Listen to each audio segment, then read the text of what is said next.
The child did not only lose his parents, he lost his legs too.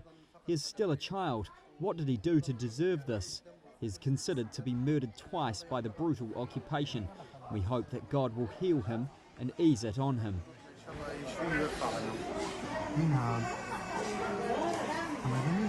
The child asks every day, "Where is my father? Where is my mother?" every single day, but we try very hard to make him forget and adjust to the situation he is currently in.